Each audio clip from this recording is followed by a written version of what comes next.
Many Democrats are hoping the party will replace President Biden and get some young blood in the race, prompting one contender to get a transfusion from local orphans. I bet Bill has not had a good night's sleep for years. I mean, that's why he aged so badly. Yeah. You know, like, a lot of people don't know this. Bill Clinton is only 37 years old. A lot of people don't know that. But she's just evil. Like, there's nothing like her. Why would she even tweet that? Like, don't you have I think she just sits around in her evil lair. Whenever she runs out of Eye of Newt and Small Children to Boil, she then goes to X and just says whatever. For years, Hillary Clinton has tried to turn every political loss into some kind of comeback story. But the moment Gutfeld and Tyrus step in, that image falls apart fast. They cut right through the excuses, the blame, and the story she's built around herself for decades. What's left doesn't look like a fearless pioneer. It feels more like entitlement dressed up as legacy. And once they lay it out, it's hard to ignore. Hillary's story doesn't come across as a victory after all. It sounds more like a long run of setbacks, retold as something else. Registered voters said any Republican would be better than President Biden, prompting one woman to legally change her name to NE Republican.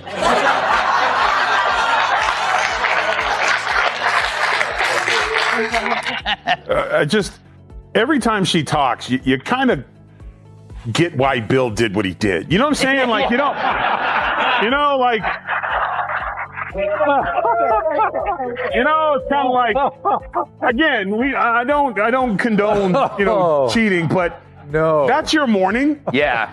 You gotta kiss that before you go to bed at night, and then you gotta sleep with one eye open. Yeah. Because your buddy Epstein didn't often. Watching Gutfeld and Tyrus go after Hillary Clinton feels like watching pros take down a shaky old tower that's been standing on weak ground for years. Every hit lands harder than the last, and nothing fake is left standing. Hillary isn't just a political figure anymore. She's come to represent a kind of elite arrogance, a living example of entitlement dressed up as destiny. If politics had a blooper reel, her career wouldn't just show up for a moment. It would be the whole show. A nonstop run of overconfidence running straight into reality. That's good. This might be, in my opinion, the worst thing she's ever said, because we know New York City subways. Kids don't take the subway. Yeah. I mean, and if you do, you're like, whose kid is that? Yeah, there are men on there who set fire to women, but she's pretending that the people that are trying to reduce crime, that are doing it for themselves, because she's only used to doing things for herself. If you're enjoying this breakdown, go ahead and hit subscribe and ring the bell, because this part gets seriously dramatic. Here's the hard truth about Hillary Clinton. She spent much of her life believing greatness was already hers, like history had her name written at the very top. But things don't always play out that way. Even with huge resources, strong media support, and powerful connections, not to mention a husband known for his political skills, she still lost one of the biggest races in modern history. Losing to Donald Trump in 2016 wasn't just a small setback. It hit her credibility in a major way. As Gutfeld and Tyrus joke about it, her campaign message almost comes across like, because I said so. And honestly, it might have landed about the same. So Aaron, that was Hillary at a talk in Manhattan earlier this month. When Martha, is that her name? Margaret Hoover asked her that question about what do you have. It was a beautiful dig. Did you see Hillary? Like, what advice would you give to the first woman president? And it's like, it's not you, Hillary. It's not you. Whoopsie poopsie, Hillary. Gutfeld doesn't give Hillary Clinton a pass for even a moment. He calls her the queen of forced authenticity, someone who tries hard to seem relatable while living far removed from everyday life. Remember that hot sauce in the purse moment? That wasn't culture. It felt more like a marketing idea that didn't land well. Every time she tried to come across as the everyday person, it only reminded people how long it's been since she's lived a normal life, going back to her Yale law days. It's not just about understanding real struggles. It's that she often seems disconnected from them. Her focus has always circled around one thing: power, and a strong belief that she's meant to have it. Hillary Clinton argues Joe should be, quote, direct and forceful, end quote, against Trump in the CNN debate.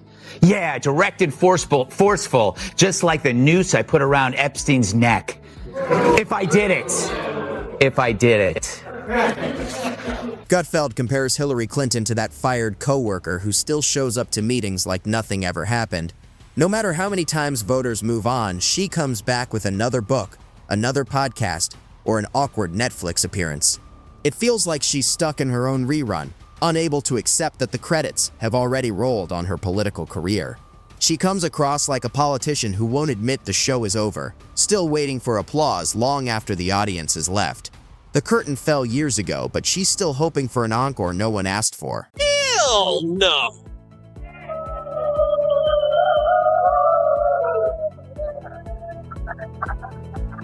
She's back like a sore on a porn star's lip. Ew. Complaining on X about Trump cleaning up D.C., she says, quote, on one hand, Republican officials call themselves war fighters. On the other, they become whiny cry. And then come the excuses, one after another, never really stopping. According to Hillary Clinton, her 2016 loss wasn't about weaknesses in her campaign. Instead, the blame gets spread around to the FBI, Russia, sexism, Bernie Sanders, voter suppression, maybe even the weather. It sometimes feels like anything could be turned into a reason. Gutfeld and Tyrus push back on that pattern, pointing to it as a key part of her story.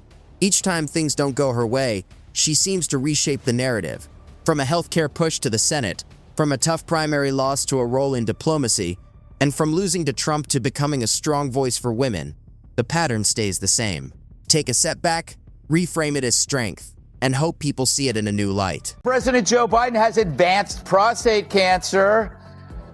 I'm sure the announcement had nothing to do with the recently released Her audio and the bombshell book about his cognitive decline.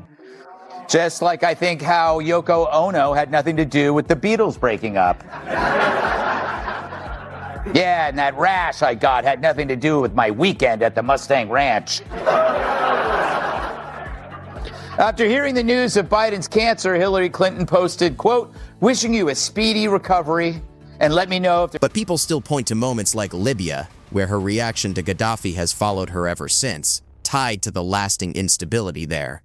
She also backed the well-known Russian reset, which didn't age well once Putin showed a very different side. Gutfeld and Tyrus don't frame her as seasoned or careful. They describe her as overly driven, a politician shaped by strong ambition. What stands out too is how much she seems focused on shaping how history will remember her, almost like constantly editing her own story. But history isn't that easy to control. Instead of becoming the first female president, she became an example that identity alone doesn't decide outcomes.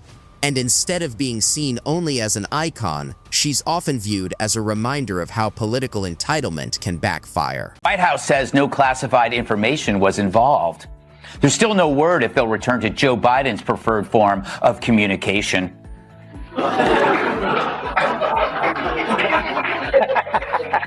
Hillary Clinton weighed in on the Signal story saying, you gotta be kidding me. Greg Gutfeld especially leans into the irony. Hillary Clinton was expected to break the glass ceiling, but in his framing, she never quite made it that far. Instead of sparking a movement, she often sparked pushback, whenever she demanded loyalty instead of earning it. Voters, in that view, moved away the moment they felt that support was being taken for granted. Tyrus reinforces the idea that she isn't a rising force anymore, but an established name holding on to past influence. Her books, speeches, and media appearances all repeat the same familiar message: the story of Hillary as unfinished political business. But once you look past the polished surface, it just feels like the same recycled narrative trying to turn yesterday's relevance into today's attention. Austin, the only member of The View not vaccinated for canine distemper, kicked things off by asking Hillary what will happen if Trump is reelected, which is odd because Hillary's an expert on not getting elected. I wonder, does she think it would end our country as we know it? I think it would be the end of our country as we know it. And I don't say that lightly. You know, I hated losing, and I especially hated losing to him because I had seen so many warning signals. By the time Greg Gutfeld and Tyrus are finished, the picture feels clear. In their view, Hillary Clinton won't be remembered as the president who almost made it, but as a politician who had every advantage, strong connections, experience, and opportunity, and still failed when it mattered most. They argue her legacy isn't greatness, but arrogance meeting reality. They compare it to a magician repeating the same tired trick, trying to keep the illusion alive while the audience loses interest, until the act no longer works and the crowd starts to move on. Arc Air is designed specifically to prioritize dogs.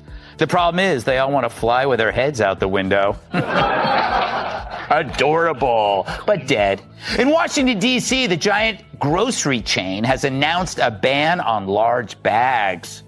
Great, now where will I shop? Complains one large bag. She once imagined history books would remember her as a trailblazer, but instead she's often portrayed as a symbol of political failure and controversy. Hillary Clinton had a powerful name, major financial support, strong media coverage, and a well-built political network behind her. Yet she still lost to Donald Trump in 2016, a result many saw as a major shock. Critics argue that this wasn't just bad luck, but a failure of strategy and trust. In their view, her legacy is less about breaking barriers and more about missed opportunity and public skepticism. As Tyrus points out, she has often reshaped her public image over time, whether as a champion of women, the middle class, or global cooperation. But critics say those shifts haven't always convinced voters, and doubts about her have remained. Warning signals that you were gonna lose? Well, too bad you didn't bother to visit the states you ended up losing, you potato-shaped wine bag. But would he even be worse now? I think that he'd be even worse now because he was somewhat restrained, believe it or not, in the first term by people who he hired because he thought they would go along with him. At the end of the day, critics argue Hillary Clinton didn't lose simply because America wasn't ready for a woman president, but because many voters were tired of being spoken to as if they were being lectured by someone who felt untouchable. Greg Gutfeld puts it bluntly in his view, saying her story reflects entitlement more than empowerment, with the idea that the presidency was something she expected rather than something she had to fully earn in the eyes of voters. What stands out most to them is that she still doesn't fully accept why she lost, often pointing to outside forces like the press, Russia, voters, or circumstance. But critics argue that over time this explanation has worn thin, and in their interpretation, it looks less like bad luck and more like a pattern of decisions that led to her own political collapse. Imagine an inner circle in hell where you are doomed to defend the biggest screw-up of your life. That's where you'll find Hillary. I won the places that represent 2/3 of America's gross domestic product. So I won the places that are optimistic, diverse, dynamic, moving forward. And his whole campaign, Make America Great Again, was... And that's what makes Gutfeld and Tyrus's critique feel so sharp to their audience. They see it as honest humor rather than cruelty. In their view, Hillary Clinton built a sense of inevitability around her career, only for it to fall apart when reality didn't match the expectation, after which she tried to reframe the outcome as progress. But they argue that the story doesn't connect the same way anymore, and instead highlights how confidence can turn into arrogance. To them, she isn't just someone who lost an election, but someone who struggled to define her legacy afterward, becoming more of a cautionary example of political elitism and overconfidence. And they suggest that the more she insists on staying relevant, the more obvious that disconnect becomes.